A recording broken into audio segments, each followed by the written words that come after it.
Veja no ICL Notícias, segunda edição. Reviravolta na direita. Se quiser a cidade merda que tá hoje, continua com o Ricardo, que tem perfil para prefeito. Pablo Marçal sobe 7 pontos na pesquisa Datafolha e ameaça o candidato de Bolsonaro na corrida para a Prefeitura de São Paulo. Briga de gado. Bolsonaro e Marçal lavam roupa suja nas redes sociais. Show dos Democratas. Depois das estrelas. Kamala Harris encerra hoje convenção do partido com otimismo em alta. ICL de olho nas urnas. Nova ferramenta de pesquisas mostra que eleições municipais repetem polarização Lula versus Bolsonaro. O ICL Notícias, segunda edição, está no ar.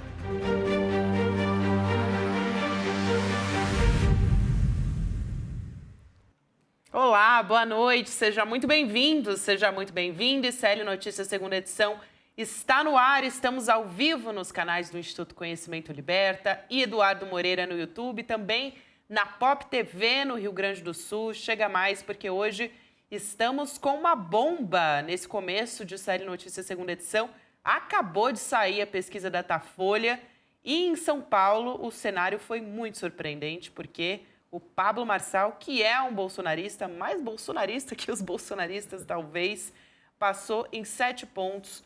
O Ricardo Nunes, isso em 2 semanas, ele cresceu 7 pontos, na verdade, e passou, está empatado tecnicamente com o Ricardo Nunes, que esse sim é o candidato oficial do Bolsonaro na Prefeitura de São Paulo. Marçal com 21%, cresceu e está com 21%, empatado com Boulos com 23% e Nunes 19% na liderança de São Paulo. Muito boa noite, meus queridos Chico Sá e Rodrigo Viana. Boa noite, Rodrigo. Boa noite, Gabi, comunidade. Boulos ainda na frente e a extrema-direita querendo se matar um com o outro, né? Não sei quem vai sobrar vivo ao final. Estão se engalfiando hoje nas redes sociais. Os caras só faltaram declarar morte um ao outro.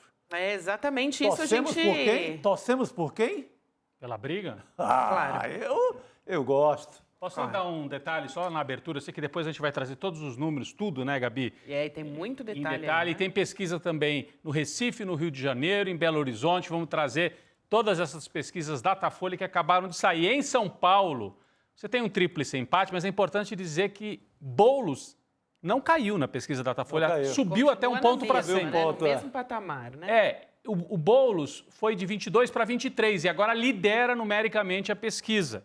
A grande novidade é essa que a Gabi já trouxe, que o Marçal ultrapassou o Ricardo Nunes. Ele subiu 7 pontos e numericamente passou o Ricardo Nunes, o que abre uma crise sem precedentes. Eu não diria na campanha municipal em São Paulo, mas uma crise na extrema-direita para saber quem lidera, afinal, a extrema-direita. Porque os bolsonaristas acabaram de fazer um movimento que eu acho que foi desastrado, de confrontar abertamente o Marçal no dia que ele sobe na pesquisa. Agora não tem como voltar atrás, nesse primeiro turno pelo menos, né? Mas é porque o acordo com a prefeitura, o acordo com o prefeito Ricardo Nunes é um acordo muito pesado. Eles colocaram lá um coronel da rota como vice e o jogo é muito pesado. Tem muitos recursos em jogo, fundo eleitoral, então não dá para eles ficarem brincando em 2 canoas. E também, Chico, é o medo de perder a liderança da extrema-direita.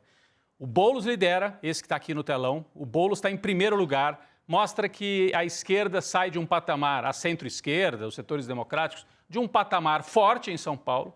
O Boulos quase certamente estará no segundo turno. A dúvida agora é uma dúvida real. Com quem? Exatamente. Contra o Nunes ou contra o Marçal? Esse é um tema que a gente vai discutir bastante daqui a pouco. Vamos discutir muito, Rodrigo, porque o receio é o Marçal tem a desvantagem no segundo turno, mas é um candidato muito mais perigoso. Perigosíssimo. Então a gente vai falar a respeito disso.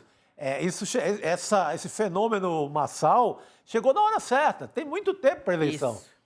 Importante, Chico. Imagina porque tem o muita perigo gente já disso desesperada. Há uma semana da eleição. Era muito pior. Como em 2018, que ficou aquela com o Lula preso e com a surpresa do Bolsonaro. Que ali sim foi... a esquerda estava completamente vendida e desavisada. A gente falou Agora, sobre desavisado ninguém está. Aqui nos bastidores a gente falou sobre isso justamente porque tem muita gente fazendo essa comparação com 2018 e Chico estava justamente dizendo, gente, tem muito tempo ainda, dá para mexer em estratégia de campanha, dá para pensar que o cenário é completamente diferente. Candidato preso em 2018, né, que era o Lula, que estava sendo também fortemente atacado. Então, hoje é outra coisa. Qualquer TV, qualquer rádio era aquele antipetismo no momento mais brabo do... Né, virulento, mais infernal, né? Violento. Era a Globo com aquele lamaçal lá, aquele duto, jogando lama atrás do Bonner ali, para melar a esquerda no Brasil inteiro. Então, é um cenário bem diferente. Bastante diferente. Muito bem, então a gente vai trazer esses números aqui em detalhes para a gente poder analisar ponto a ponto, Rodrigo, mas a gente vai destrinchar um pouco esse personagem da extrema-direita. Isso. Até a gente tem um grupo aqui no CL que a gente fica debatendo essas coisas, né? O Eduardo Moreira até falou, olha, parece que tem gente criando o bolsonarismo moderado aí, né? Quem diria que a gente teria um candidato a prefeito em São Paulo que seria pior do que os candidatos bolsonaristas. Tem se mostrado realmente. Mais extremo do que não vai gostar extrema-direita. dessa comparação do Edu. Não vai gostar. Ele é que quer ser o representante dessa parte aí. Pois é. Pessoal, nós vamos falar bastante hoje, então, sobre essa divisão na extrema-direita, porque a gente viu de ontem para hoje um movimento da família Bolsonaro, sobretudo, o Jair Bolsonaro, ironizando o Pablo Marçal, que estava procurando se colocar ao lado do ex-presidente. O Marçal foi lá, espertamente, numa postagem do Bolsonaro, e falou, porque nós, Bolsonaro, estamos juntos, nós, e o Bolsonaro falou, nós quem? Depois nós vamos mostrar essa postagem também. Aí o Marçal devolveu, não estamos juntos? Então me devolve os 100 mil reais que eu dei para a sua campanha. Sabe o que me lembrou isso aí? Devolve o Neruda que você me tomou e nunca leu. Só que nesse caso devolve o Mein Kampf. O Minha Luta, do Hitler, que você me tomou e nunca leu. Pô, os mais jovens também tem a Rihanna, né? Better have my money. Sim. Devolve o meu dinheirinho. Né? Será que é briga de fato? Parece que é assim. Parece que é uma disputa.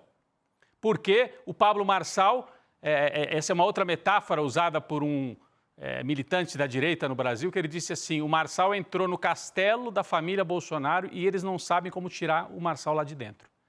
Eu diria, o Marçal entrou no castelo, botou os 2 pés em cima da mesa, está comendo o leite condensado do Jair Bolsonaro, e o Bolsonaro não sabe se manda o Queiroz dar uma surra no Marçal, ou se fala, meu amigo, pode ficar aí, só não vai na suíte principal que lá é minha, tá? Não faz isso. Então, eles estão nesse momento, eles não sabem o que fazer com esse sujeito que usa os métodos bolsonaristas numa perspectiva mais acelerada. O professor Castro Rocha já explicou que é até mais perigoso. O Pablo Marçal, e aí eu entro no personagem que a Gabi estava falando, parte da construção dele é se mostrar como um franco atirador. Um franco atirador, por fora do sistema. Por fora até do sistema oficial do bolsonarismo. Só que não é verdade. E aí, a gente tem que seguir o dinheiro.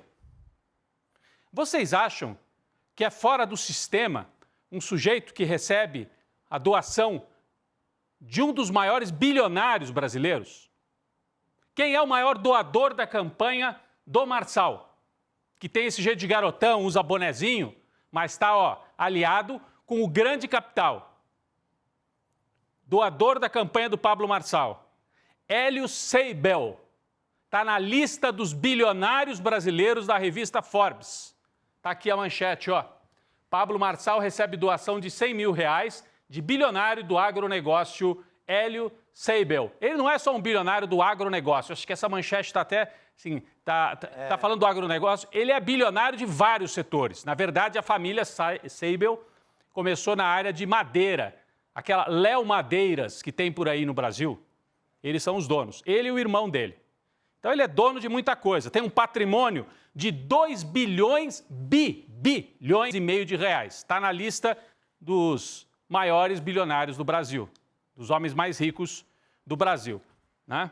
É dono dessa empresa Léo Madeira, ajudou a trazer a Leroy Merlin para o Brasil, aquele depósito de material de construção, tem participação acionária em vários outros grupos. Então, é um multibilionário que está investindo no Marçal e fez uma doação de 100 mil. Para ele, isso aqui 100 mil é dinheiro de pinga. 100 mil reais é nada para o Hélio Seibel, é nada. A gente viu, o próprio Pablo Marçal doou 100 mil para o Bolsonaro. Então, o Seibel, que é um multimilionário, um bilionário, para ele 100 mil não é nada. Por que ele resolveu fazer essa doação publicamente? Aí eu estava conversando com um observador que conhece essas entranhas do mundo dos negócios e da política. Quando um sujeito como esse aqui faz a doação pública e deixa registrado, é para mostrar mesmo. Eu dou lastro para a candidatura. Eu, que sou um bilionário, estou botando dinheiro lá na candidatura. 100 mil reais é a doação aparente, mas certamente, me diz essa pessoa que observa, conhece a história dos irmãos Seibel no Brasil, disse assim, certamente tem muito mais do Seibel na campanha do Marçal. O Seibel está por trás da candidatura do Marçal. Portanto, o Marçal se apresenta como antissistema e é bancado por um bilionário, por esse bilionário aqui. Tem várias outras ligações entre os dois, né? Tem várias outras ligações entre os dois. Por que eu estou dizendo isso? Porque o Seibel tem um filho chamado Alex. Nós vamos mostrar aqui a foto. O Seibel, o Hélio Seibel, tem um filho chamado Alex Seibel. Tem a foto aqui dos dois para a gente mostrar. O Alex Seibel é esse aqui, ó. Hélio Seibel é o pai. Alex Seibel, o filho. Aqui é a foto de promoção deles, da empresa deles de investimento. O Alex Seibel teria ajudou a criar, uma entidade filantrópica em São Paulo. Com quem? Com o Felipe Sabará. Então eu saio da família Seibel e mostro que o Alex Seibel fundou uma entidade filantrópica junto com Felipe Sabará. Vamos colocar aqui que entidade é essa? É uma entidade para recolher doações, para ajudar a população de rua, é apoio social. Temos aqui o Felipe Sabará. Por que é importante essa ligação entre o filho do Seibel e o Felipe Sabará, que está aqui, ó? Porque o Felipe Sabará é o coordenador da campanha do Marçal. Então, o coordenador da campanha do Marçal criou uma entidade filantrópica, a gente tem até o site da entidade, tem até o site, junto com o filho do Seibel. Quem é o Felipe Sabará, gente? Está aqui, ó, chama ARCA, Associação de Resgate à Cidadania por Amor à Humanidade. É um nome pomposo, tá bom, né? Grandioso. Felipe Sabará é o diretor, fundador e tal, e o filho do Seibel, várias matérias trazem esta informação, ajudou a criar a ARCA. Mas quem é o Felipe Sabará? Coordenador da campanha do Marçal. Então a família Seibel está lá, na campanha. Quem é o Felipe Sabará? De onde ele veio? Ele é o sujeito que em São Paulo ajudou a pensar na farinata. Vocês lembram disso? A ração que o Dória, com apoio do Felipe Sabará, queria distribuir para a população carente nas ruas. Depois ele sai do governo Dória, tentou ser candidato a prefeito, foi parar no governo do Tarcísio, é tudo a mesma turma. Aí brigou com o Tarcísio, saiu do governo e se encaminhou para a campanha do Pablo Marçal. Mas a presença dele e a ligação dele com a família Seibel mostra que esse bilionário doou mais do que 100 mil para esta campanha, tem uma participação maior do que essa doação oficial, que é pequena, 100 mil reais para a campanha. Rodrigo, o Felipe Sabará também, na época da pandemia, elogiou a condução do Bolsonaro durante, enfim, tudo que ele fez, né, na condução ali dos processos da pandemia. Sempre vão lembrar. Então é um super bolsonarista, é um quadro da direita vinculado a esta família Seibel. O curioso, viu, Gabi, Chico, voltando lá para o Hélio Seibel, ele tem um filho e ele tem um irmão, família Seibel. Hélio Seibel tem um irmão chamado Salo. O Hélio Seibel doa para o Marçal.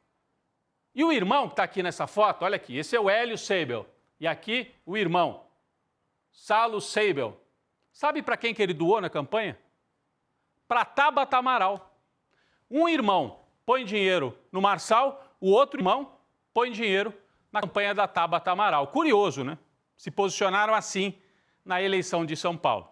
Uma pessoa com quem eu conversei disse que a família Seibel é muito articulada internacionalmente, com bilionários, liberais, ultraliberais, vinculados inclusive àquelas entidades dos irmãos Koch nos Estados Unidos. Eu não tenho essa informação confirmada, mas é uma informação que circula também nos bastidores em São Paulo. Então o Marçal pode ser tudo, menos um franco atirador. Ele está bancado por gente poderosa, que tem projeto de poder. Um bilionário desse não põe dinheiro e não põe gente dele dentro da campanha se não tiver um projeto de poder de médio prazo. Não é só para a prefeitura. Então, quando o bilionário aparece com doação, é para dizer isso. Olha, isso aqui é projeto de poder articulado com dinheiro e que tem lastro. Não é um sujeito sozinho, de bonezinho, não. Essa é a imagem pública que ele tenta vender, falando barbaridades, atacando os outros, etc. e tal. Então, é para a gente ficar de olho nesses personagens e, aos poucos, gente, a partir da pesquisa que saiu hoje, o Marçal vai ser melhor conhecido da população. Até agora, ele só fez barbaridade, só fez graça, transformou a campanha num circo e, com isso, conseguiu crescer, avançando no eleitorado bolsonarista. Agora, a família Bolsonaro e o Ricardo Nunes não tem outro caminho que não seja tentar desmontar a figura do, não é da Tabata, né? A figura do Pablo Marçal, né? Que se transformou na novidade aqui desta campanha. Então nós vamos voltar daqui a pouco, trazer mais números, entender melhor o que está acontecendo na campanha, já já. Eu queria só pedir licença aqui nessa abertura, antes da gente voltar para esse tema, que é o tema central hoje, as pesquisas municipais pelo Brasil, São Paulo, Rio, Recife, Belo Horizonte, são as pesquisas que saíram do Datafolha, para dizer que a gente tem novidade do caso do assessor do Alexandre de Moraes, o caso Tagliaferro. Lembram do assessor que teve o celular apreendido pela Polícia Civil de São Paulo, depois as mensagens vazaram na matéria do Glenn Greenwald na Folha de São Paulo? Hoje ele foi ouvido pela Polícia Federal. Matéria aqui do Fausto Macedo, nosso colega, veterano jornalista. Moraes cita a Polícia de São Paulo e liga a possível origem criminosa do vazamento a inquérito das fake news. Portanto, o Moraes, na convocação, Fausto Macedo mostra isso aqui, cita expressamente a possibilidade de que o vazamento tenha acontecido pela Polícia Civil de São Paulo. Por quê? Nos últimos dias, surgiram umas matérias aqui e ali que eu achei que são matérias tentando livrar a cara da polícia. Tentando dizer assim, não, veja bem, pode não ter sido a polícia, pode ter sido o próprio assessor. Até pode. Mas o Alexandre de Moraes, quando convoca o Tagliaferro, é para entender melhor a circunstância em que o aparelho dele foi apreendido numa delegacia da Grande São Paulo. Alguém da polícia extraiu as conversas e depois entregou para um intermediário, que talvez depois tenha entregue para os jornalistas da Folha de São Paulo? Como é que isso se deu? O Alexandre de Moraes quer investigar isso porque pode ter tido uma origem criminosa. Chico, Gabi, vocês lembram do boletim de ocorrência? Sim. Que falava que foi lacrado o celular? A gente tem o trecho, né? A gente tem um trecho, vamos mostrar aqui na tela? Eu queria colocar aqui. Aqui está o boletim de ocorrência, que o cunhado do Tagliaferro foi entregar o celular na delegacia. Delegacia de Franco da Rocha, tá vendo, Chico? Delegacia seccional de Franco da Rocha, é a seccional. Então, o Tagliaferro foi preso no dia 8, no dia seguinte a polícia, manda trazer o celular aqui. O cunhado dele vai levar o celular. Aí, o cunhado é que entrega e diz o boletim de ocorrência. Afirma o declarante, portanto, o cunhado do Tagliaferro, que referido aparelho é de uso pessoal do Eduardo Tagliaferro, bem como de uso profissional, ou seja, ele usava para as conversas lá do TSE, possuindo 2 chips. Referido aparelho foi devidamente desligado nesta delegacia, isto visando preservar seu conteúdo, não possuindo o declarante sua senha de acesso, aparelho apreendido sob o lacre, e aí tem a numeração do lacre, nada mais. Nada mais, vírgula. Aí é que começa. Aí é que mora o perigo. Aqui no nada mais, vírgula, ponto e vírgula, 2 pontos. Olha, eu apurei com uma pessoa que conversou com o Eduardo e ele disse, não foi bem assim. Olha, isso é grave, hein? Aqui está escrito que o cunhado entregou, não tinha senha de acesso. O Eduardo disse para alguns interlocutores, não foi assim. Meu cunhado foi intimidado, levou uma prensa na polícia e acabou entregando a senha do celular. Isso é uma novidade que eu estou trazendo aqui. Isso muda tudo. Isso tem que ser checado.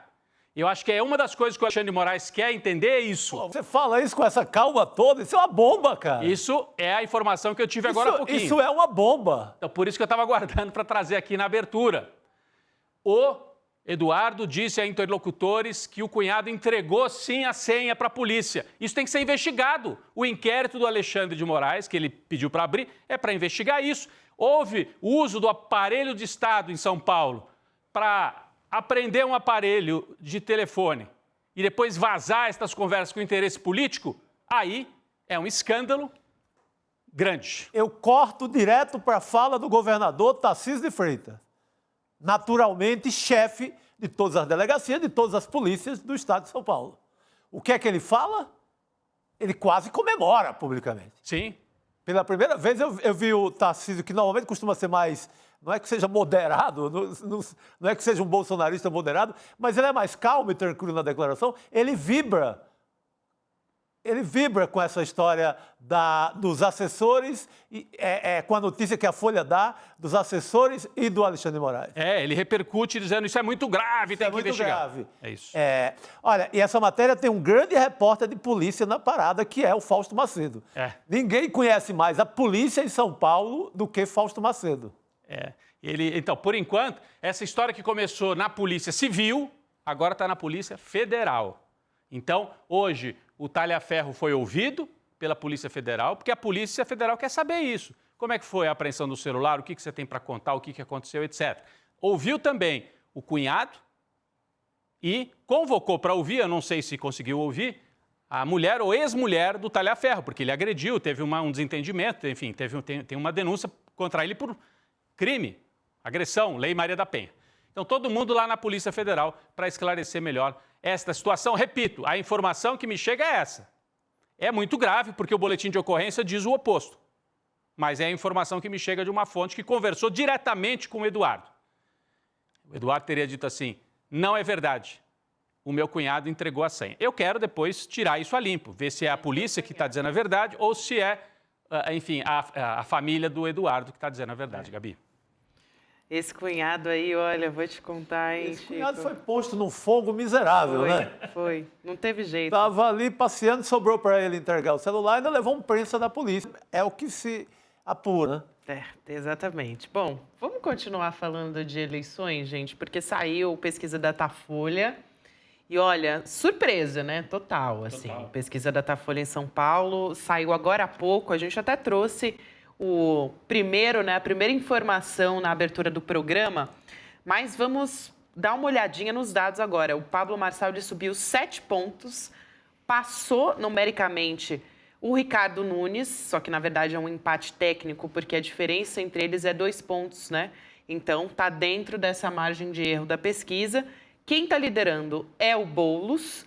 Então, a gente está mostrando agora os números aí na sua tela. A gente vai começar por São Paulo, depois a gente vai trazer outras capitais também. Mas vamos lá, então, intenção de voto para a Prefeitura de São Paulo. No primeiro turno, a gente tem o Guilherme Boulos oscilando para cima, 23%. A última pesquisa do dia 6 a 7 de agosto, a gente está trazendo essa comparação para ver quanto que os candidatos cresceram ou não. Então, depois vem o Ricardo Nunes, de 23% para 19%. Oscilou para baixo, né? 4 pontos para baixo. 4 pontos para baixo. Aí é que vem a maior surpresa na sequência. Pablo Marçal, de 14% a 21%, gente. Essa é a grande questão aqui, principalmente para o Ricardo Nunes, porque o Ricardo Nunes é o candidato bolsonarista que estava à frente disputando diretamente com o Guilherme Boulos e agora está um empate técnico entre os três, só que numericamente o Pablo Marçal passou o Nunes. Aí vem a Tabata Amaral, que oscilou para cima de 7% a 8%, e o Datena para baixo, 14%, ele foi para 10%, ou seja, deu uma decepcionada aí nos eleitores do Datena, ele que também tem uma pegada, assim, um tanto quanto inusitada, vamos dizer, né? Porque inusitado o Pablo Marçal não é, ele é perigoso mesmo. É perigoso. Gabi, esses números, você lembra que ontem a gente trouxe a pesquisa Atlas? Isso. Na Atlas, o Marçal estava subindo, o Nunes caindo, mas as curvas ainda não tinham se cruzado. A novidade dessa pesquisa, do Datafolha de hoje, é que as curvas se cruzaram. Então, que o Marçal estava subindo, a gente sabia, mas essa é a primeira pesquisa em que o Marçal aparece numericamente à frente do Ricardo Nunes, que o Chico tem dito sempre, é o candidato político tradicional de São Paulo, Nunes. Tem Kassab, tem Temer, quem mais está lá, Chico? É a candidatura mais pesada do Brasil, acho que é prefeito. O Nunes. O Nunes. É a candidatura que tem o poder máquina, do Brasil, que tem o poder no sentido, tem Fiesp, tem o capital de São Paulo, A grana. embora um já façam suas apostas no Marçal, mas a grana de São Paulo, a direita de São Paulo, o poder estabelecido em São Paulo, ele está na candidatura do Ricardo Nunes, com Temer, Kassab, o Tarcísio de Freitas, com o governo do Estado, com uma máquina pesada. Então, essa candidatura perder 4 pontos a essa altura é de Um alerta vermelho. crise total. Crise total. Crise total. Lá tá a crise. Estão querendo demitir. Vai sobrar sempre pro marqueteiro, né, Demite o coitado? marqueteiro, que nem o técnico de futebol, demite o técnico. Então vai sobrar para o marqueteiro, vai sobrar até para todo mundo. O boy, tem limpa lá na prefeitura. Está pesado por conta desses números. Agora, eu lembro uma figura muito conhecida na cidade de São Paulo, que é muito um cavalo que larga muito na frente também, parecido com a figura do Marçal, da primeira eleição. O Russomano. Nossa, é mesmo. Bem Ele lembrado, surpreende Chico. todo mundo. Pode ser que seja mais consistente o Pablo Marçal. Não tenho bola de cristal a essa altura. Mas é uma candidatura que sempre larga na frente e se esfarinha ali ao longo da história. A história. Acaba indo por buraco ao longo da corrida. Não sei se é o mesmo caso. E outra observação, você vê que a velha TV aberta brasileira do programa policial, que se espremer sai sangue, não tem mais o grande efeito, pelo menos em São Paulo, né? São Paulo não tanto. Você tem o da Atena, da TV aberta, do programa policial, do porta-voz da polícia, do pau em bandido e tal. Está lá atrás. A rede social está muito mais forte com o Marçal do que a TV aberta. A né? rede social está muito mais forte. Agora a gente tem o bolsonarismo batendo diretamente no Marçal. A gente tem que ver, além de bater, né, Rodrigo e Chico, se eles vão acionar a rede de fake news também contra o Pablo Marçal. Se bem que até agora a gente tem acusações de crime, concretas acusações, tem condenação também, investigações em curso. Mas, até o momento, essa pesquisa, ela saiu agora, então ela não leva em conta tudo isso, toda essa treta que a gente vai trazer em detalhes. O áudio que a gente mostrou ontem, né, em que o Marçal participa ativamente de um esquema de roubo de banco por via de computadores. Tudo Esse isso áudio está a gente ainda circulando. O papel dele nessa quadrilha era capturar, que é o verbo utilizado por ele mesmo na gravação.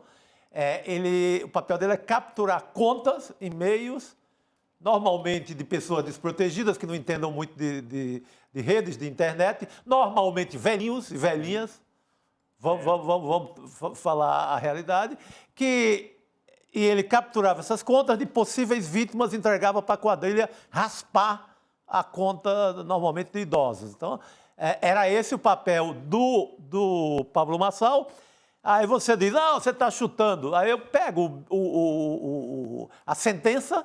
E está condenado. Está condenado. É um coach condenado. Então, e tem áudio, a voz dele, é tudo dele. Então, a única saída dele é dizer, não, eu consertava os computadores lá, não tem nada a ver com isso. O áudio mostra que não é isso. O áudio mostra o chefe convocando ele, inclusive dando uma dura nele, porque ele está ali fica, o Demore chamou a atenção para isso, fica meio no ar se ele não está passando a perna também no chefe da quadrilha. Também. Ele está fazendo um duplo roubo. Agora, Chico, só voltando para a pesquisa, isso é importante a gente falar do Marçal. Daqui a pouco vamos falar de Belo Horizonte, Rio e Recife. segundo turno também, a gente vai E trazer segundo turno já. também de São Paulo, vamos falar já já. Mas eu queria chamar a atenção de duas coisas que não podem passar batido. Primeiro, o Boulos está liderando.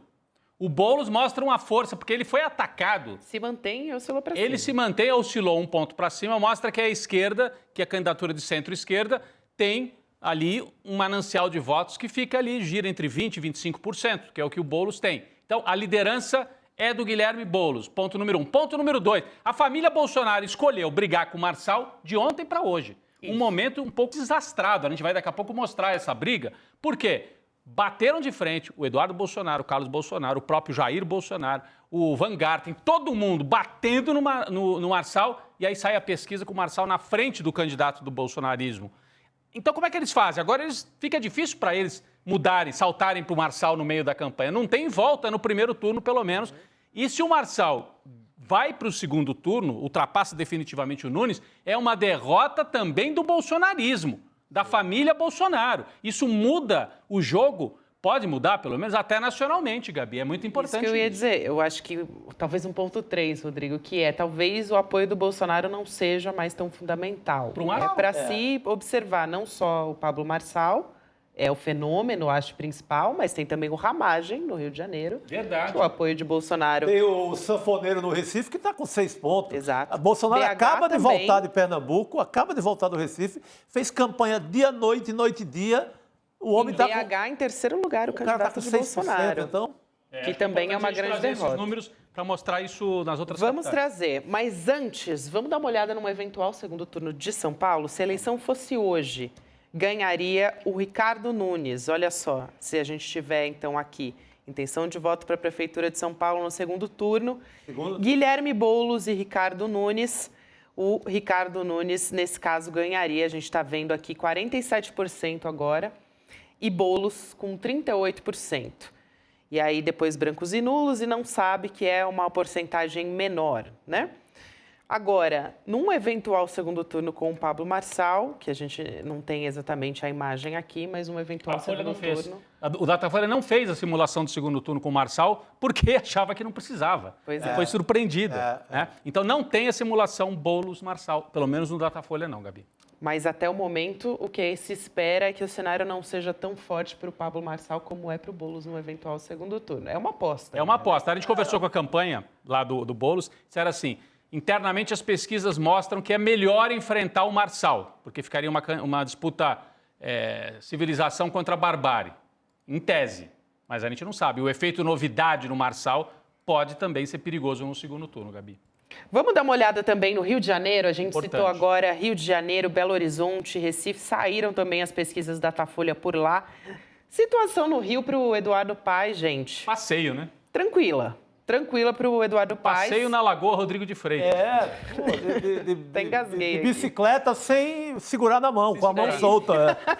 Maravilhoso. Sem las manos. Boa Sem descrição. las manos. 53%, ele 56, tinha né? de 6 a 7 de agosto. Agora, nessa pesquisa que sai entre 20 e 21 de agosto, 56% para Eduardo Paes. Depois vem o Ramagem, que estava com 7% e foi para 9%. Então, candidato do PL, apoiado por Jair Bolsonaro. Empatado com o Tarcísio, empatado mesmo. Com Tarcísio Empatado Mota, do pessoal. que tinha 9%, agora tem 7%. Depois vem Rodrigo Amorim e Marcelo Queiroz, que estão ali com números muito pequenos, pontos percentuais aí que nem entram na briga, né? Então, É uma demonstração, como você dizia, o Bolsonaro está perdendo em São Paulo, porque ele aposta no Nunes e está sendo ultrapassado pelo Marçal. Está tomando uma surra no Rio de Janeiro do Eduardo Paes, que tem apoio do Lula. Em casa, jogando em casa. Lá é o território Tá jogando em onde o bolsonarismo se fez, onde fez as rachadinhas, onde construiu toda a ideia do que a gente chama hoje de bolsonarismo. Isso aí. E nas outras capitais também, Gabi? bora. Vamos dar uma olhadinha em Belo Horizonte agora. A intenção de voto para prefeito de Belo Horizonte. Temos Mauro Tramonte, do Republicanos, na frente, com 27%. Mas ele não é o candidato do bolsonarismo também, tá? Esse Mauro Tramonte. Depois temos Carlos Viana, do Podemos. Fuad Noman, 10%. Que é o atual prefeito. Que é o atual prefeito. Bruno Engler, do PL, esse sim, candidato de Bolsonaro, empatado tecnicamente em terceiro lugar, então, portanto, 10%. Depois Duda Salabert, do PDT, com 10% também, né? A Duda, que foi a primeira, uma das primeiras, na verdade, porque foi junto com a Erika Hilton, a primeira deputada trans da Câmara dos Deputados. Olha isso. Então a gente tem São Paulo, Rio, Belo Horizonte. O candidato bolsonarista do coração mesmo é o Engler, do PL, com 10%. O Tramonte é um candidato conservador, ele é apresentador de televisão, de programa de fim de tarde, policial e tal. Aí a TV aberta está fazendo sucesso. Em BH parece que está. Aliás, o segundo, o Carlos Viana, também Também foi apresentador lá, até trabalhei na mesma emissora que ele durante algum tempo. Mas então, mostra que o bolsonarismo raiz, o bolsonarismo puro, tá mal nas capitais aí, Rio, São Paulo e BH, Gabi. Exato. Agora, sabe onde também está um passeio? O Recife, gente. Saiu intenção de voto para a Prefeitura do Recife no primeiro turno. O João Campos tá, né, como diria... Não é o gesto, né, na verdade, que você põe a mãozinha aqui na lateral, assim. Tá bem tranquilão. Nossa, esse... Tá, assim, 76%, gente, da intenção de voto é do João Campos, do PSB. Assobiando e chupando cana na Rua da Aurora, lá na maior tranquilidade. Tá um passeio. Depois vem o Gilson Machado, do PL. Olha aí, mais um que corrobora aqui porque a gente está falando. É o sanfoneiro esse, não é? Sanfoneiro da Embratur, Que é o candidato de Bolsonaro. 6%. Esse aí não é 6%. candidato, esse é o mais bolsonarista do país, assim, um dos candidatos mais bolsonaristas. Ele ficava do lado do Bolsonaro nas lives do Bolsonaro, tocando sanfona durante a pandemia. Teve ele ficava celebrando as mortes ali com a sanfona dele. Isso. Nossa, olha os 6%. Recife Lembrar. não nos decepciona, hein? O meu Recife é maravilhoso, não tem como. Pernambuco, cidade de resistência, não é brincadeira. João Campos já está tranquilíssimo. E aí a gente, dando uma olhada para esse cenário, né, Rodrigo, Chico, a gente consegue ter uma leitura do cenário nacional um pouco melhor, com esses termômetros todos de como o bolsonarismo está se comportando. Ainda é um cenário de pesquisa eleitoral, mas já dá para dizer que o apoio de Bolsonaro não ganha eleição assim de cara. Alô, Paulo Gonet, o homem não tá forte nas ruas não, hein? Tá na hora. Tá na hora daquela denúncia marota que tá guardada aí nessa gaveta e não sai. Todo mundo no nosso chat falando disso, viu? Não disse que o termômetro era político? Não pode prender porque vai gerar comoção? Olha, não tem essa comoção toda não, hein? Parece que não. Não era o que... olha, eu acho que surpreendeu muita gente esse dia de Datafolha, principalmente em São Paulo, mas todo mundo está bastante... Assim, tem muita coisa para observar nesses ponto a pontos aqui, Rodrigo. Por isso que eles estão nervosos, Gabi. Nós vamos falar agora da treta, Bora, né? vamos. Bolsonarismo nervoso. Família Bolsonaro nunca esteve tão nervosa. Nem tinha saído pesquisa ainda, hein? Nem tinha saído, eles já estavam pé da vida. Acho que já sabiam, tem pesquisa interna, tracking. Pode ser, mas eles já estavam indo para cima do Pablo Marçal, mesmo antes de ter a divulgação do Datafolha.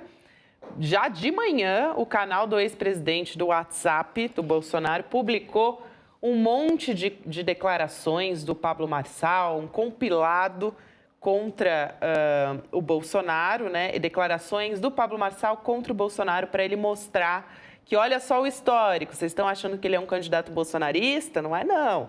Então foi para isso que eles divulgaram esses vídeos nos canais bolsonaristas. Esse vídeo, inclusive, que a gente está comentando aqui, traz uma série de trechos dessas entrevistas que o Marçal diz que Lula e Bolsonaro são farinha do mesmo saco. Esse é um dos momentos ali do vídeo de destaque. E também que a diferença entre os dois, Lula e Bolsonaro, é que falta um dedo entre eles. Isso era na campanha de 22, o Marçal dizia isso. E não é só isso não, porque o Marçal também resolveu dar uma bajulada no Bolsonaro, num comentário nas redes sociais, só que ele levou, gente, um chega pra lá, olha... Essa é boa, hein? Foi feio, hein? Olha só, Jair, a petulância do cavalo. Acabou sendo, assim, um grande mico também, né? Para o Pablo Marçal também, porque ele foi detonado pelos seguidores do próprio Bolsonaro. A gente estava mostrando aí na tela o filho também, o 03 do Bolsonaro, o Eduardo, né? Entrou nessa também. Mas era legal colocar na tela. A gente não ia mostrar na tela? Isso. Vamos aí, agora sim. Temos Pablo Marçal, perdão. Pra cima, capitão. Como você disse, eles vão sentir saudade de nós. É aquela declaração do Steve Bannon, né? Parece o... Mas daí o Jair responde para o Pablo assim, Gabi, nós, um abraço, dizendo, eu não me inclua, não se inclua no nosso time. É o Bolsonaro dando chega para lá no Pablo Marçal. Eles vão sentir saudade de nós, capitão. Nós, um abraço. Então, mostra que o Bolsonaro está tentando jogar o Marçal para lá. E aí continuou, né, Gabi?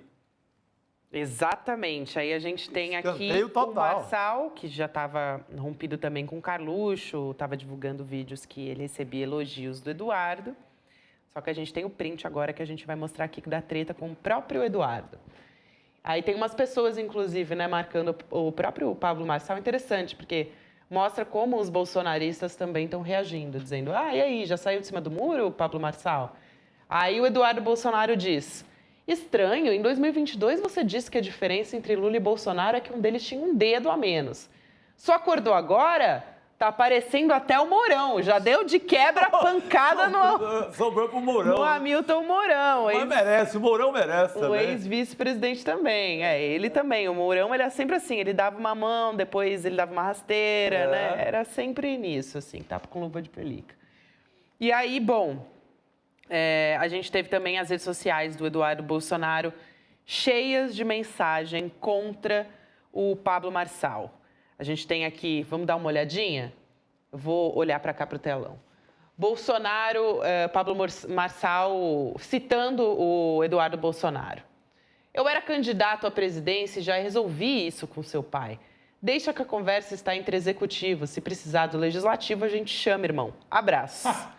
Fez uma provocação, disse, Eduardo, você é menor. Mas, irmão, né? Mas olha, mas cuidado, esses caras são irmãos mesmo.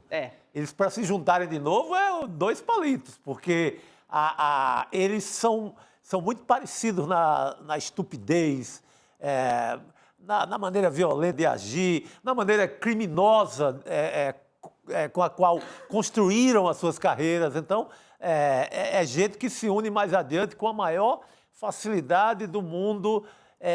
Não tem essa coisa desse compromisso do Bolsonaro com o Ricardo Nunes, isso vai para o espaço, sabe? Então, é para ficar de olho. Vou de novo a resposta do Eduardo Bolsonaro, por favor. porque o Pablo Marçal lhe diz, se a gente precisar do legislativo, a gente chama. Aí o Eduardo fala, se tivesse resolvido com meu pai, não precisava editar meus vídeos retirando-os de contexto para enganar eleitores de Bolsonaro de que eu vou votar em você. Isso é estelionato eleitoral, diz o Eduardo Bolsonaro. Isso eles entendem. Aí ele fala, e talvez pela sua inexperiência política não saiba que é o legislativo que fiscaliza o executivo. Nossa! Profundo, hein? A briga... Mas impressionante a pensata, né, do Eduardo Bolsonaro. E ontem ele tinha gravado um vídeo dentro do carro também. Também teve isso. No momento é de treta total, é de briga. Então, é briga. Mas ele se recompõe com muita facilidade, porque ambientes de crimes se conversam com muita facilidade. Só que aí, como o Pablo Marçal ele levou essa pancada da família Bolsonaro, aí teve aquela história que o Rodrigo trouxe aqui na abertura. Dele falando, então vocês vão me bater? Beleza, então devolve aí o dinheiro. Eu doei para você. Que eu doei para a campanha presidencial de 2022, por favor. Devolve a grana aí. 100 mil reais. Olha lá. É um textão. Coloquei 100 mil reais na sua campanha para presidente, te ajudei nas estratégias digitais, fiz você gravar mais de 800 vídeos no Planalto, entrei para a lista de investigados da PF por te ajudar. É genial esse texto completo. Não, parece trocando em miúdos. Devolva o Neruda. Muito. Ele elencou ponto a ponto. Depois ele ainda cita o seguinte, se o capitão quiser me tirar do nós, me ajude devolvendo 100 mil reais depositando na minha campanha aqui de prefeito a São Paulo, pois não estou usando dinheiro público e não vou colocar o meu próprio dinheiro para não ser investigado mais uma vez. Quer dizer, estou sendo investigado e ainda a culpa é de vocês, gente. Até o Fábio Weingarten respondeu essa história, que é o advogado do Bolsonaro, também ex-ministro, né? O Fábio Weingarten. Ele respondeu o seguinte, porque aí entrou com o advogado na história, tá, gente? Aí deixou de ser a briga ali, aquela briga, assim, que é só, né? Como é que se diz isso? Que é só nas partes baixas, assim, um chutando o outro, sabe? O negócio é baixaria total. Não. Aí o Fábio Weingarten diz, a quem possa interessar, o presidente Bolsonaro não pediu doação para ninguém durante o período eleitoral.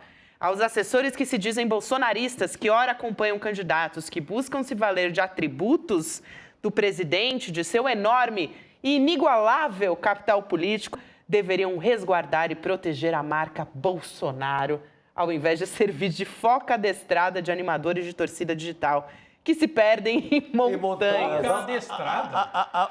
Meu Deus! A montanha de novo. Foca adestrada? O Weingarten chamou o Marçal de foca adestrada. Né? Chefe de torcida que se perde nas montanhas. Ele é isso mesmo. Montanhas é uma referência a quase uma morte. Sim. Num dos exercícios de coach do Pablo Marçal, que leva para uma serra, uma montanha aqui em São Paulo, e uma pessoa... no Pico dos Marins, né? Pico dos Marins, quase vai a óbito, né? Por conta de um roteiro... Mas foi numa corrida, que é uma outra história. Ele matou outro, mas foi numa maratona. Mas, gente, só para assim, fechar, eu acho que a campanha do Ricardo Nunes e a família Bolsonaro não tem escolha. Eles vão ter que grudar um no outro e tentar colocar um anteparo assim, para segurar o Marçal, torcendo para que ele já tenha batido no teto e espalhando um monte de denúncia, porque também não falta material para usar contra o Marçal. Então, a campanha do Nunes vai colar com o Bolsonaro para bater de frente com o Marçal. É um momento em que o Boulos pode aproveitar para apresentar proposta, para se colocar mais para a cidade, que eu acho que está faltando isso. Né? Lula entra para valer na campanha sábado. Isso. Tem comício em São Miguel Paulista, que é uma área de domínio nordestino total, assim, as famílias, a maioria é de origem nordestina. Tem esse comício, depois tem uma atividade, uma caminhada no Campo Limpo, ou seja, é Lula chegando para valer na campanha de São Paulo, que não tinha feito nenhuma atividade oficial, né? Agora tem o efeito Lula em São Paulo, então é mais uma grande novidade que a gente vai tentar entender nos próximos dias. Enquanto criador e criatura brigam, enquanto a direita lava a roupa suja nas redes, a extrema-direita, o Lula, que tem mais apoio, porque estão os dois brigando pelo apoio do Bolsonaro, que vale menos do que o do Lula em São Paulo. Sim. Na capital, eu estou falando. Capital paulista, o Lula ganhou a eleição presidencial. Então, o Lula ajuda mais o Boulos do que o Bolsonaro, que está sendo disputado pelos dois, mas não ajuda tanto assim. Agora, o Nunes vai ter que colar, Gabi. Ou ele cola no Bolsonaro e mostra que ele é o verdadeiro candidato bolsonarista, ou já era para o Nunes. Mas corre um risco, né? Porque a imagem do Bolsonaro não é boa em São Paulo. É isso. A estratégia original da prefeitura, do candidato à reeleição, era deixar o Bolsonaro nos bastidores, operando em rede social, mas não a cara ali hora nenhuma. Nem comício, nem palanque. Eu acho que isso aí nem vão ter que horário rever. eleitoral gratuito, mas agora eu acho que tem que rever. Vão ter que rever. Vamos trazer o Guilherme Amado para o nosso papo aqui, gente, porque Por ele favor. também tem informação de bastidor, também deve estar aí. Olha, Gui, realmente essas pesquisas de intenção de voto mexeram com tudo agora, né? Boa noite para você. Boa noite. Boa noite, Gabi. Boa noite, Rodrigo. Boa noite, Chico. Boa noite, nossa audiência. Desde ontem, né, Gabi? Porque quando saiu a pesquisa Atlas, já bateu o pânico, porque eles sabiam que a Datafolha vinha assim e que a Quest vai vir assim também, mostrando o Marçal bem, ou em alguns cenários, até melhor do que o Ricardo Nunes. Quest sai já também, né, Gui? A Quest é hoje? Oi? A Quest é hoje? sai em breve. Hoje não, né? Mas sai em breve também. Eu acho que a Quest sai amanhã, salvo engano. Mas eu posso confirmar essa informação. Joia. Lembrando que o Marçal está tecnicamente empatado com o Nunes, mas numericamente acima, né? Então, quer dizer, tem não dá para estatisticamente dizer quem está na frente, mas considerando a curva de crescimento do Marçal, é de se supor que ele pode realmente estar acima, né? E continuar crescendo.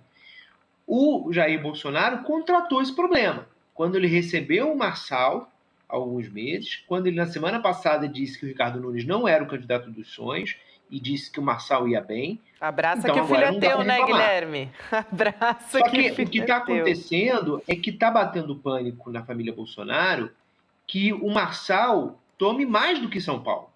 O medo deles agora é que o Marçal tome o bolsonarismo. Sim. Porque, ao contrário de qualquer outro candidato da direita, o Marçal está crescendo apesar do Bolsonaro. Quer dizer, ele é um extremista de direita que não está precisando do Bolsonaro para crescer. O Bolsonaro agora está dizendo que não é ele o candidato, está atacando ele, deu uma entrevista agora à tarde para o Paulo Capelli no Metrópolis, dizendo que o Marçal não tem caráter, e vamos ver o efeito disso. Se o que teme a família Bolsonaro acontecer, é um problemão para eles, porque significa que o Marçal está se tornando uma força independente do Bolsonaro na extrema-direita. E qual é o tamanho dessa força? A gente não sabe. Hoje, a tendência que está se mostrando é o Marçal passar o Nunes. Se o Marçal vai para o segundo turno com Boulos, ele já se torna, em São Paulo, uma liderança da extrema-direita maior do que a do próprio Bolsonaro, que perdeu na cidade de São Paulo, não conseguiu colocar o candidato oficial dele, não terá conseguido colocar o candidato oficial dele no segundo turno. E digamos que ele perca para o Boulos. Ele, em 2026, vai fazer o quê? Ele é um problema para os Bolsonaro no governo do Estado, ele é um problema para os Bolsonaro numa eventual candidatura para o Planalto, ele é um problema para os Bolsonaro no Senado, se ele tentar o Senado, atrapalha os planos do Eduardo Bolsonaro. Se ganhar, aí nem se fala, né, no tamanho que o Pablo Marçal pode ganhar e crescendo para cima do Bolsonaro. Ele é elegível, o Bolsonaro não é elegível, primeira diferença. Domina a linguagem digital tão bem quanto o Carluxo, né, porque a gente sabe que a linguagem digital do Bolsonaro, quem formula não é ele, Bolsonaro. E tem uma coisa de novidade que para o eleitor bolsonarista pode encantar, né? Porque esse eleitor, vamos lembrar, que há anos ele está engolindo senões para continuar apoiando o Bolsonaro, né? Então, veio a pandemia, ele engole o sapo, continua apoiando. Vem as denúncias de corrupção, ele engole o sapo, continua apoiando.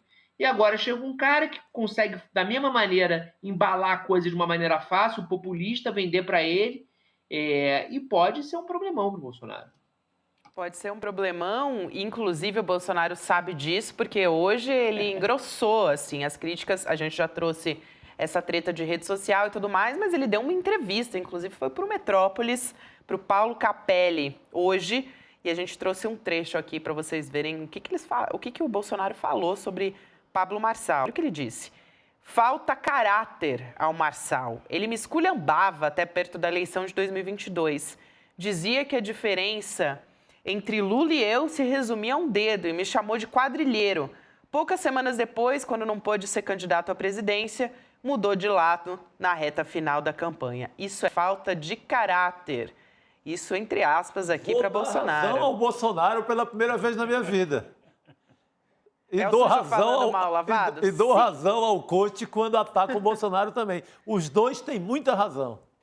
É isso, é o sujo falando do mal lavado. Agora, o Gui, é muito interessante a gente observar a partir de agora como é que tudo isso vai se comportar a partir das tretas diretas entre a família Bolsonaro, principalmente o Jair Bolsonaro, com o Pablo Marçal, né?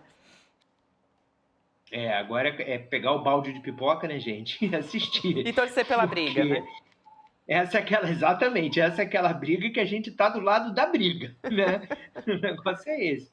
Não, é divertido. Eles estão, você vê a postura deles nas redes, eles estão desesperados. Quem escreveu no Twitter, nas redes sociais, usando o perfil do Jair Bolsonaro, foi o Carluxo novamente. Eu apurei e publiquei isso hoje à tarde. Novamente, um abraço, foi o Carluxo, que já estava de treta com o Pablo Marçal há uns dias. Agora entrou o Eduardo Bolsonaro. O único da família que não brigou ainda com o Marçal é o Flávio, né? Agora, o jogo está decidido? Não necessariamente. O Bolsonaro vai gravar para o Ricardo Nunes, vai começar a programação de TV, os programas de TV. Qual o efeito que vai ser ter o Bolsonaro do lado do Nunes, né? Aparecendo na televisão pedindo voto? Isso, claro que vai ter um efeito. Claro que vai ter um efeito. Não vamos achar que está liquidado a candidatura do Nunes, porque também não dá para a gente saber isso ainda. Porque isso não aconteceu ainda, né, Gui? Não aconteceu. O que o Datafolha mostra é para apavorar o Nunes. Mas a gente tem aí 40 dias de campanha ainda pela frente, né? É um pouco mais, quase 50 dias, né? É 6 de outubro, primeiro turno. Ô, Guilherme... O que o Datafolha mostra é que os bolsonaristas estão deixando o Bolsonaro, a recomendação do Bolsonaro, para ir para o Marçal. Mas dá tempo de virar o jogo, né? Ele tem que mexer na campanha. Eu digo o seguinte, para o Guilherme Boulos, o cenário Marçal no segundo turno é melhor, porque o Marçal assusta mais, ele é mais divisivo, ele pode trazer para o Boulos um voto de centro que tem pavor de uma figura como o Pablo Marçal. Agora, para a cidade de São Paulo é um risco que eu não queria estar na pele de vocês para correr, não. Não, era a pergunta que eu ia fazer essa, porque o Datafolha, inclusive, não fez nem simulação de segundo turno Marçal contra Boulos. Fez Porque não só. tava, né? Porque não estava na perspectiva. Deviam ter feito, né? Deviam ter feito. Mas não fizeram. Então, fizeram só Boulos contra a Nunes e o Boulos perde na simulação do Datafolha. O pessoal na campanha do Boulos, com quem eu falei, acha isso que o Guilherme está dizendo aí, que é melhor, que, assim, que teoricamente é melhor enfrentar o Marçal, etc. Mas tem o risco 2018, né, Chico? Será que impera a lógica 2018, Haddad contra Bolsonaro? Que todo mundo dizia, não, vai para o segundo turno e na hora H o Brasil não vai ter coragem de eleger o Bolsonaro. E teve. Mas outro cenário, Lula preso. Era outro cenário. Falar, outro cenário. O antipetismo no seu melhor momento, o PT nas cordas, era outra história. Era outra história. Eu acho que o Conte é o adversário ideal. É o adversário ideal. Botar no papel isso, em qualquer circunstância, qualquer análise leva a isso. Numérica, sociológica, é o adversário ideal. Mas é que o Boulos até agora não soube como enfrentá-lo, né? Tanto que nos debates teve aquele momento em que ele tenta pegar a carteira de trabalho. Foi muito novidade e já está nesses números da pesquisa. Essa novidade se mantém até o segundo turno, a mesma gracinha de pegar, roubar a carteira do outro, assim como ele rouba os velhinhos lá na internet. É que o Marcel viu que isso funciona, né, Chico? Esse que é o perigo. Mas funciona até que extrato da sociedade. Funciona até o cara do centro, que não quer uma bagunça em São Paulo desse tamanho, ou funciona até gastar toda a extrema-direita de São Paulo, vai ali até onde vai essa extravagância do Marçal. E a hora que entrar o Lula também. Porque o Lula não entrou na campanha. Sabe, não sei Ainda tem... se você mantém... Por favor, Guilherme. Não, só para contribuir aqui, ainda tem um outro ingrediente que é o seguinte. Um segundo turno, Marçal e Boulos, a gente sabe quem vai estar com Boulos, né? A Tabata vai estar com Boulos. Né? O Datena, eu continuo achando. O Datena, se não for para o segundo turno, o Datena volta para a TV, se afasta da política e não vai se meter. Não acho que o Datena vai ter posicionamento de segundo turno. Mas tem uma figura que é o Ricardo Nunes. O Ricardo Nunes é do MDB. O MDB é governo. Sim.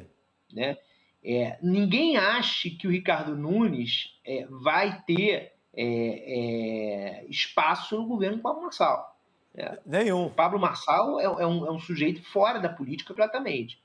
Eu acho que o Ricardo Nunes, que vai ter a máquina na mão ainda, é um sujeito que no segundo turno Pablo Marçal e Boulos, não vai me surpreender se ou ficar quieto ou se duvidar até ir para o lado do Boulos. Não sei. Os marqueteiros estão se falando, por exemplo. Né?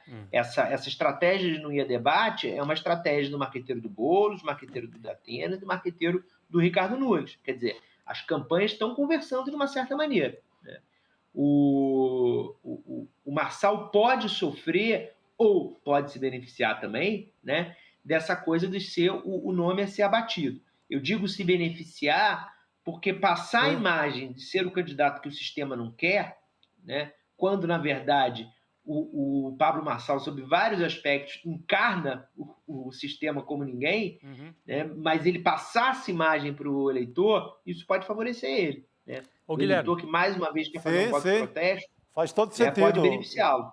Posso trazer para o Guilherme aquela questão que a Gabi trouxe muito bem aqui um pouco mais cedo, Guilherme?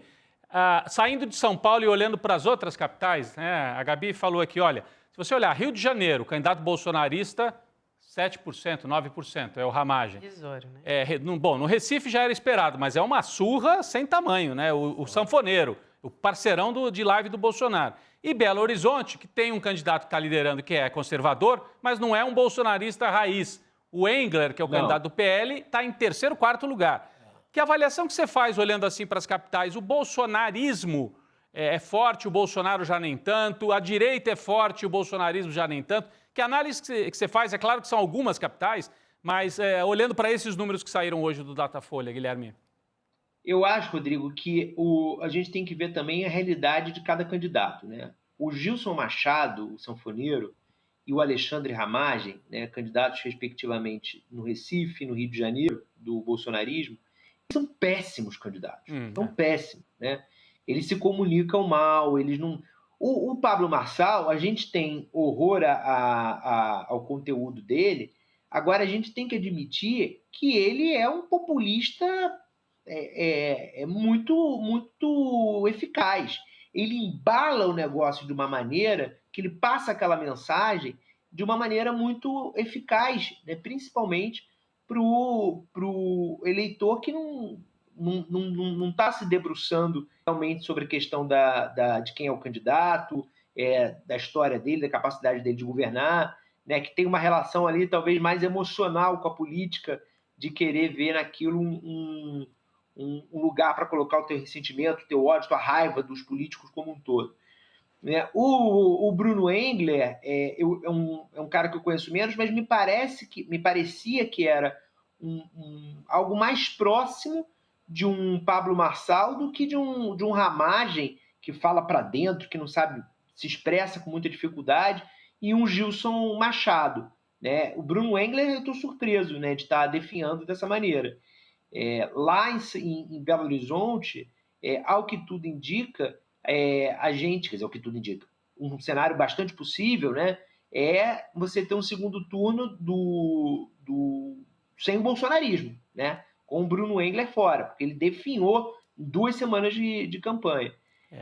Nacionalmente, eu acho que talvez seja um pouco cedo para a gente ver. Vamos ter que esperar mais pesquisas para analisar isso. De qualquer maneira, eu acho que tem uma novidade aí, mesmo o Pablo Marçal não indo para o segundo turno, que é o seguinte: é possível, dentro da extrema-direita, surgir um nome, apesar de Jair Bolsonaro. Isso é um troço para eles que é um problemão. Sim. Problemão. Que é uma coisa que, vamos lembrar, na esquerda não tem. Na esquerda não tem nome que surja com força capaz de ameaçar a força do Lula, o domínio do Lula. Do lado de lá, tá aí. Em São Paulo, o nome já surgiu. É isso mesmo. Muito bom, Gui. Eu quero trazer uma informação que acabou de sair da Carla Gamba, repórter aqui, inclusive trabalhou na coluna da Juliana Dalpiva junto com a gente.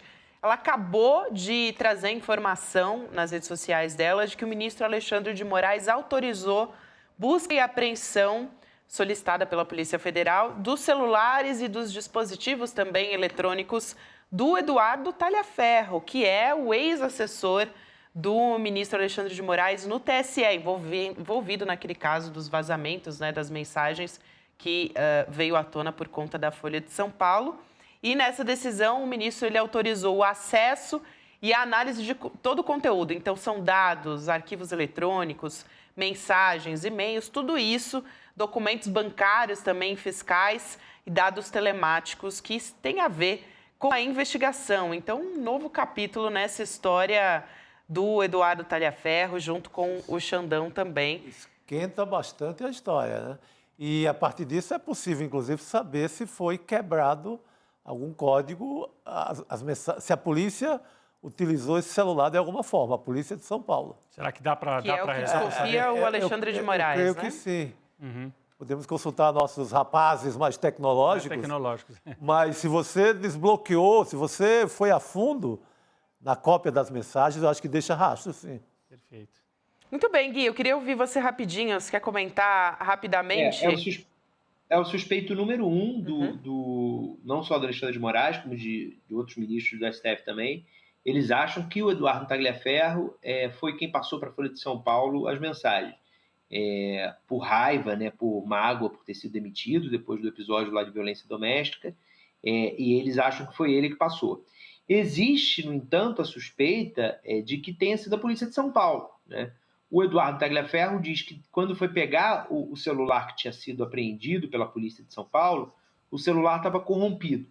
Enfim, é claro que tem que se investigar e tem que se descobrir de onde veio. Não é plausível que a gente naturalize que conversas do ministro do STF vazem com essa facilidade e não se saiba como que aconteceu. Porque se foi da Polícia de São Paulo, é mais grave do que do Tagliaferro, porque se foi o Tagliaferro, é uma pessoa física, é um erro dele. Né?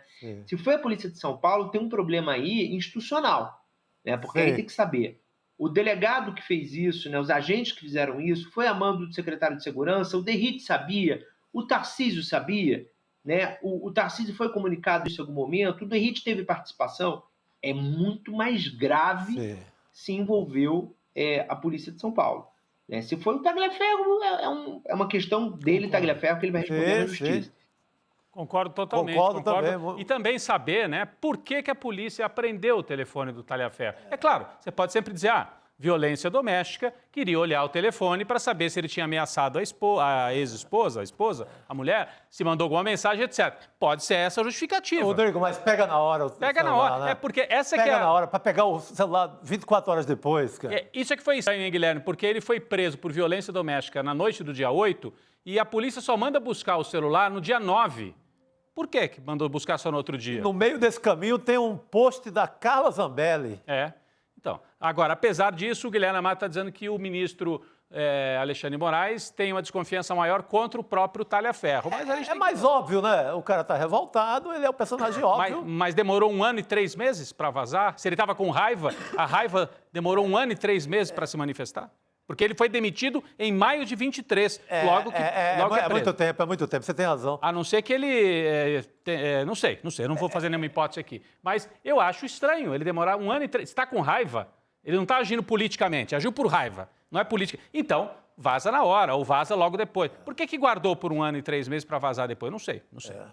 Bom, vamos continuar acompanhando essa história também. Agora a gente teve... mais essa, né, gente, autorizada pelo ministro Alexandre de Moraes. Importante. Então, a gente vai... Ou seja, Xandão nada de recuar, tá? Com o jogo, mantém... Esse é outro... Mantém as peças no jogo e na operação a quente. Não tem essa de, inventaram uma história aí com meus assessores, agora eu vou pisar em ovos. Não, Xandão total. On fire. Guilherme Amado, obrigada por hoje, querido. A gente se vê em breve. Valeu, bom descanso por aí. Valeu, gente. Bom programa para vocês. Obrigada, Gui. A gente continua por aqui. Vamos dar uma olhadinha para a América Latina agora, gente? Porque a gente estava falando sobre eleições municipais, bolsonarismo, toda essa ameaça de Pablo Marçal e também como que o cenário está se comportando, a pesquisa, né? A partir da divulgação da pesquisa do Datafolha. Mas a gente tem coisa importante para tratar sobre a América Latina, mais especificamente sobre a Venezuela, porque a Suprema Corte da Venezuela reconheceu hoje a vitória do Nicolás Maduro e proibiu a divulgação das atas da eleição. Decisão do Tribunal Supremo de Justiça é inapelável, ou seja, não tem mais o que se fazer. Divulgação das atas está sendo cobrada pela oposição da Venezuela e também pelo Brasil. Também o Brasil tem um bloco, né, com México, outros países. Colômbia, México. E também a comunidade internacional, de maneira geral, vinha nessa mesma toada do Brasil e de seus aliados para cobrar a divulgação dessas atas. A Corte também declarou que o candidato da oposição, que é o Edmundo Gonzalez, está sujeito a sanções por desacato à justiça. E a gente tem... enfim, essa decisão da Venezuela. Inclusive, a gente teve um vídeo hoje que começou a circular muito nas redes sociais junto com essa decisão da Suprema Corte da Venezuela, que está indo para o ar na TV venezuelana, que se chama O Super Bigode. É um desenho animado que sai um episódio que o Nicolás Maduro exorciza o Elon Musk, gente, o dono do X. A gente tem um trechinho aqui só para a gente ter uma ideia de como está o termômetro das coisas por lá. Vamos ver. Aquí estoy de la mano de Dios y de nuestro pueblo. Vengo contra ti. Vengo contra Venezuela. Sus riquezas serán mías. Yo en este tiempo soy David y te voy a demostrar junto al pueblo venezolano que soy David contra Goliat.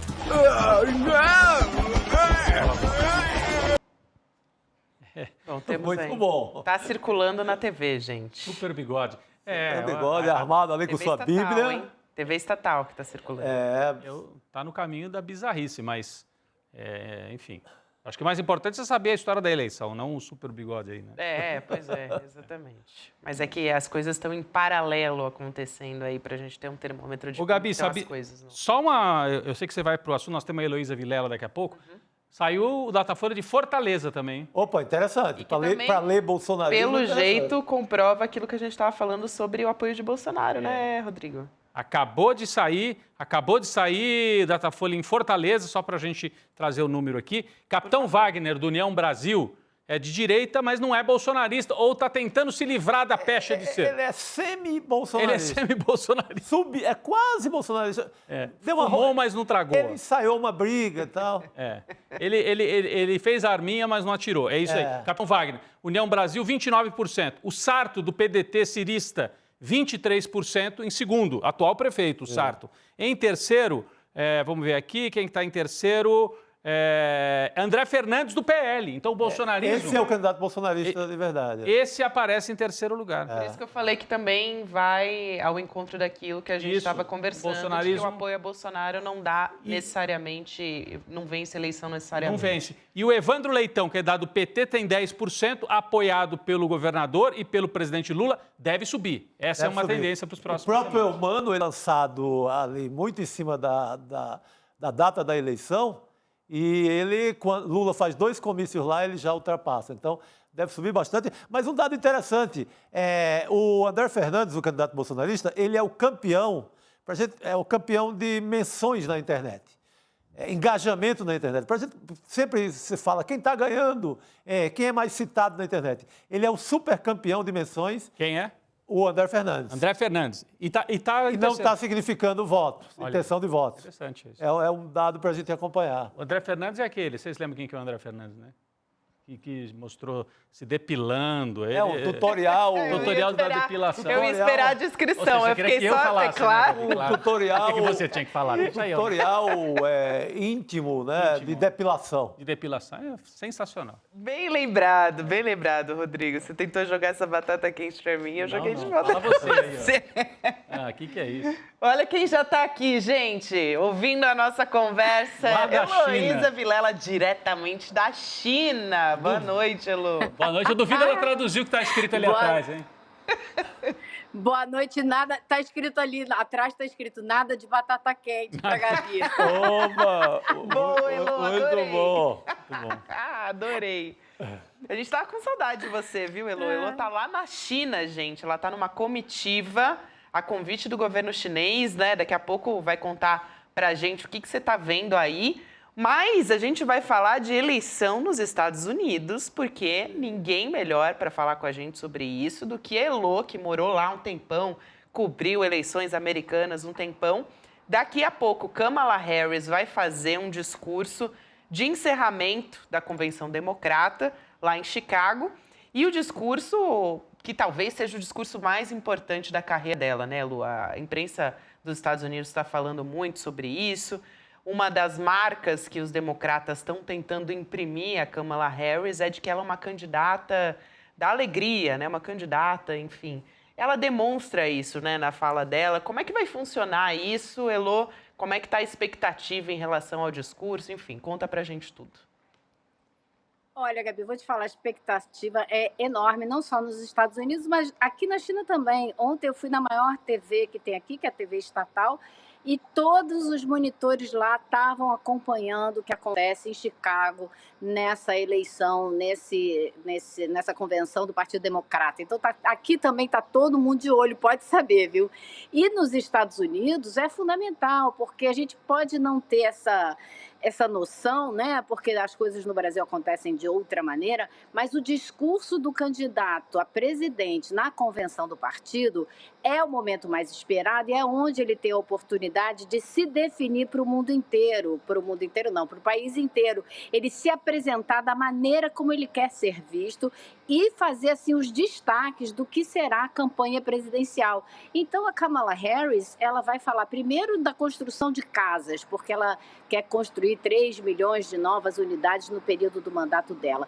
Mas acima de qualquer coisa, ela vai ser a personificação de um sentimento que já está acontecendo dentro do Partido Democrata, que foi essa energia positiva liberada no momento em que o Biden decidiu desistir da campanha e deixar que ela liderasse a chapa do partido. Então, houve assim uma explosão de energia que está sendo constatada na convenção, porque vocês acompanham as imagens e a gente lê o noticiário, existe um sentimento muito forte de possibilidade, de que agora vai ser possível.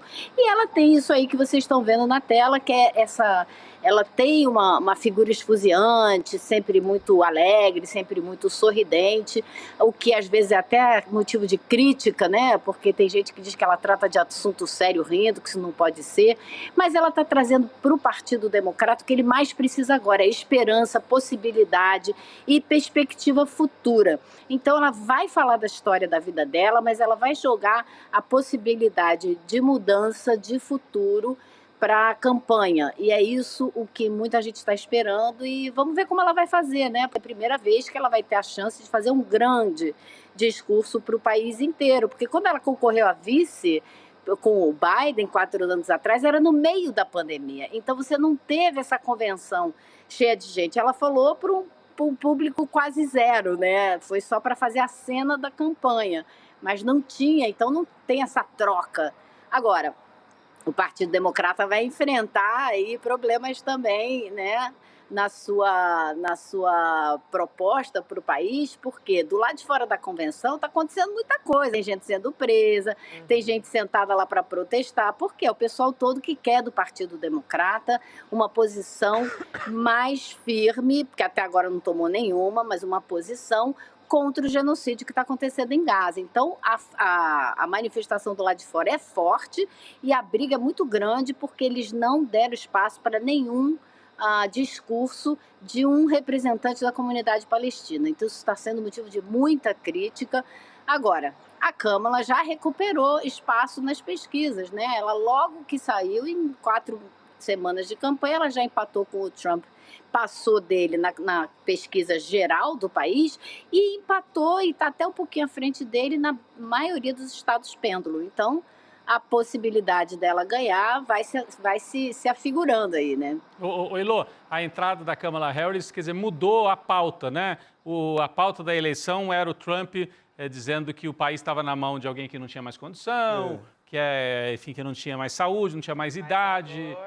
Agora essa pauta joga contra ele. E, além de tudo, né, a Gabi falou aqui... O feitiço virou, né, Rodrigo? O feitiço virou. E a própria figura, né, da Kamala Harris, uma mulher, né, alegre, solar. Enfim, solar, é isso mesmo, acho que esse é o termo mesmo, né? Quando você teve embates passados aí, que eram, assim, de um país mal-humorado, né, do confronto. O Biden, até que na eleição passada, um pouquinho mais bem-humorado do que o Trump, mas essa eleição estava se avizinhando como um confronto de homens velhos, mal-humorados, assim, sem conseguir oferecer uma esperança. Quem é pior? Na verdade, a escolha era quem é pior. Estavam passando para o mundo que era o declínio do Império Americano, né? Que é uma coisa melancólica. Melancólico, né? E a Kamala Harris é uma tentativa de virar essa pauta. Será que o Trump consegue trazer de volta a pauta para o medo, o declínio, se não botar para fora os imigrantes, os Estados Unidos acaba? Será que ele vai conseguir trazer? É a tentativa dele, né? Apareceu com aquela proteção na frente dele, falando, para dizer, olha, é a violência, é um país que está fora de controle. A pauta dele tem que ser essa, porque se ele ficar no otimismo, em vender algo assim mais otimista, a Kamala Harris parece que está ganhando dele, né? Ele não contava com isso depois do atentado também, né? Virou a pauta para cima dele, né, Elô? E virou o discurso dos democratas também, porque o discurso do Biden era todo assim, voltado para o perigo que é o Donald Trump ganhar as eleições, o cenário horroroso que se vizinha se ele ganhar. E agora não. Agora, se você olhar os discursos da Convenção Democrata, tanto do vice como do Biden, do Obama, da Michelle Obama, né? Todos os discursos foram para desconstruir o Trump, né? Desmontar o Trump, despedaçar o Trump. A Michelle Obama foi assim, certeira, maravilhosa. Ela teve certeira e sutil, mas profunda, e falou do Trump como de uma maneira que a campanha do Biden não estava falando, né? Então eles partiram para cima do Trump, não vão deixar pedra sobre pedra. Agora o Trump, aí no passado, onde vocês estão, né? Porque aqui já é sexta-feira, vocês ainda estão na quinta, no passado, né? A China está ainda na frente. Ainda estão no passado. Tá, em vários sentidos, na verdade, não é só no fuso Aliás, horário, até na conexão, viu, Elô? Porque a conexão tá maravilhosa, parece que você tá aqui do nosso lado. Melhor do que qualquer conexão. Aqui, impressionante isso, conexão da internet. Né? Agora, então, aí no passado de vocês, o Trump foi na fronteira, né, ontem. hoje de vocês aí. Ele foi na fronteira, pisar nessa história, que é a fronteira, que são os imigrantes que estão invadindo o nosso país, que estão roubando o seu emprego e que estão roubando os empregos dos negros. E foi aí que a Michelle Obama falou, ele está falando de um emprego, ele está concorrendo a um emprego que muito provavelmente é o emprego de um negro também, né? Falando da presidência da República. Então, ela foi muito inteligente, como sempre foi, muito uma crítica muito aguda e muito bem feita, que todo mundo entendeu. Então, a Câmara traz isso, a possibilidade, a esperança de que algo pode começar a mudar nos Estados Unidos. Muito bom, Elô. Só para a gente não deixar de passar pelo que disse o Bill Clinton na convenção dos democratas, né, usando a idade do Trump contra ele, que foi o que o Rodrigo citou aqui, ele falou, olha só, 2 dias atrás completei 78 anos, o homem mais velho da minha família por 4 gerações. E a única vaidade pessoal que quero afirmar é que ainda sou mais jovem que Donald Trump. Como dizem os jovens, né? Deu um shade no Donald Trump, né? Tema, né? Deu uma desprezada ali, lacrou pra cima do Donald Lacrou o Trump. Trump, é isso aí. Muito bom. Elô, Então, essa é a mudança de tom, né? Sim. Eles estão desprezando o Trump, eles estão tirando sarro da cara do Trump. Isso é uma mudança muito importante Sim. de tom de campanha. totalmente diferente agora. Depois a gente vai trazer mais informações a respeito disso. Em breve a gente vai ter o discurso de Kamala Harris, que está sendo muito aguardado. Mas, Elô, a gente quer saber como é que está a viagem, né? Você esteve com o embaixador chinês também, encarregado para a América Latina e o Caribe. E queremos saber tudo de como estão as coisas por aí, o que você tem de novidade. Olha, o que eu posso contar para vocês é o seguinte, a viagem em si é o assunto, né? Porque o governo, o Partido Comunista Chinês, convidou um grupo de 21 jornalistas para conhecer um pouco do país. E esse embaixador, com quem a gente conversou ontem durante mais de 1 hora, e que respondeu todas as nossas perguntas com muita objetividade, com muita abertura, ele estava falando que, com todas as letras, que o objetivo é que o Brasil conheça mais a China. Por isso eles convidaram a gente para vir para cá, para, através de nós, o Brasil conhecer um pouco mais da China. Por quê? Ele diz que a falta de conhecimento entre os dois países é o que leva a preconceitos. Então, a China está tentando se defender dos preconceitos construídos a respeito do país ao longo das últimas décadas, né? Eles são assim, eu estou falando do futuro, o futuro é isso que está na rua aí, vocês estão vendo, né? Quantidade dessas motinhas elétricas quase todas, o trânsito aqui, gente, é silencioso.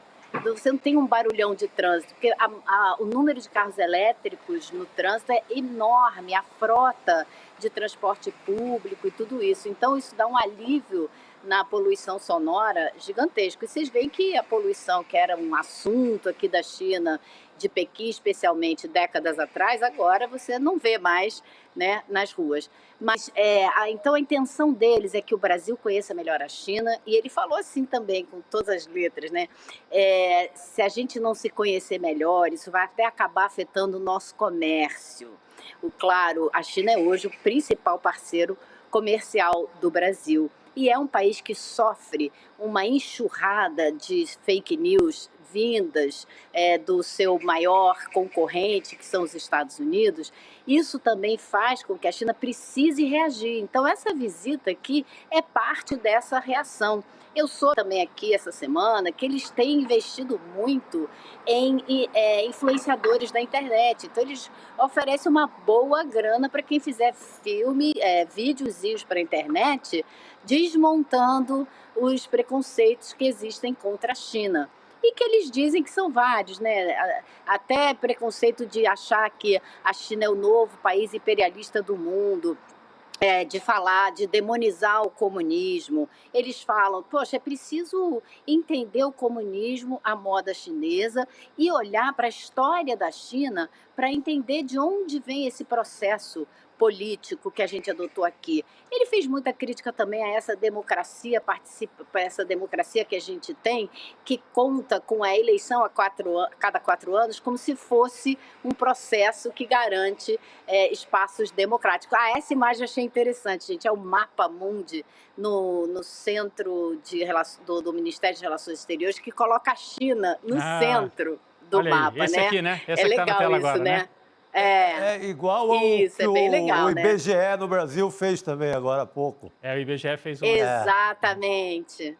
A gente falou disso com eles. E acho que isso é legal, você partir de um ponto de vista do seu país, né? E se colocar olhando para o resto do mundo.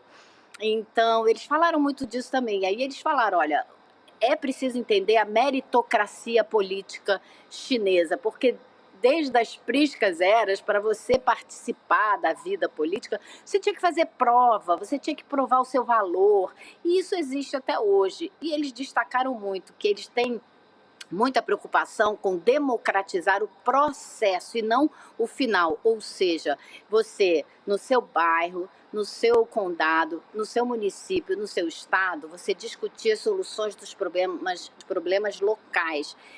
E só então depois encontrar a direção que se vai seguir e ir para a decisão maior federal. Então, eles falam assim, pequenos problemas, grandes reuniões. Grandes problemas, pequenas reuniões. Por quê? Porque eles focalizam... É legal, né? Tudo aqui é na base dos dizeres, da poesia, né? E tal. Então, eles falam isso, que você precisa discutir o problema do teu bairro, com os teus vizinhos, e tirar as soluções dali. Então, eles focam muito no processo político constante, e não numa eleição a cada 4 anos.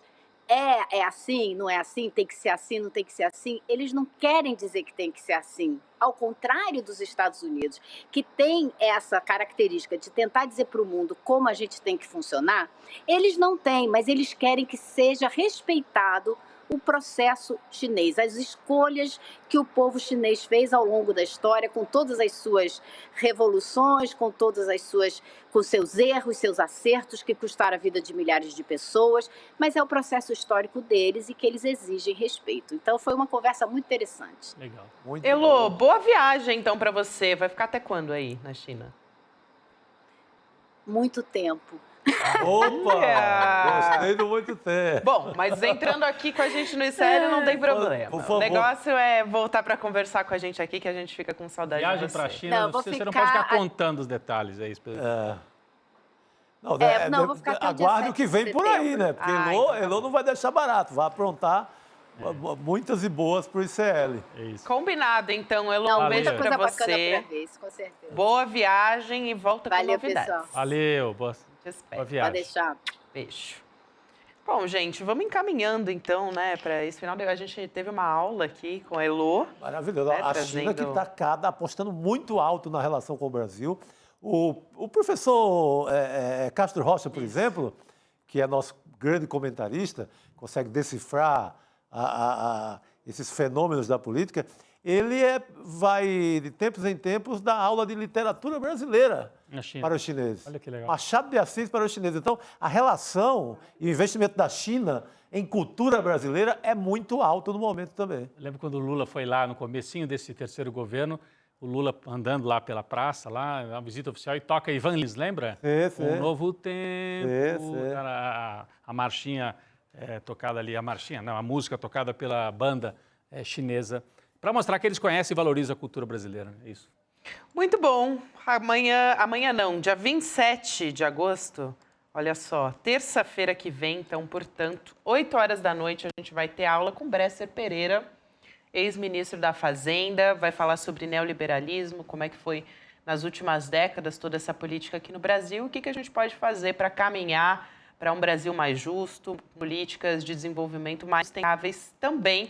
Vai ser uma aula online gratuita que você pode se inscrever aqui pelo icln2.com.br para poder assistir de graça. Então não perde essa oportunidade. Terça-feira que vem a gente vai ter aula com o professor Bresser Pereira para trazer todas essas informações valiosas para a gente. Estava aqui hoje, eu vi o Bresser Pereira circulando por aqui, estava gravando, não sei se o programa inteiro, uma parte dele pelo menos. Muito bom, excelente. Programa não, tem a aula, não é programa, aula. A aula, exatamente. Vamos acompanhar.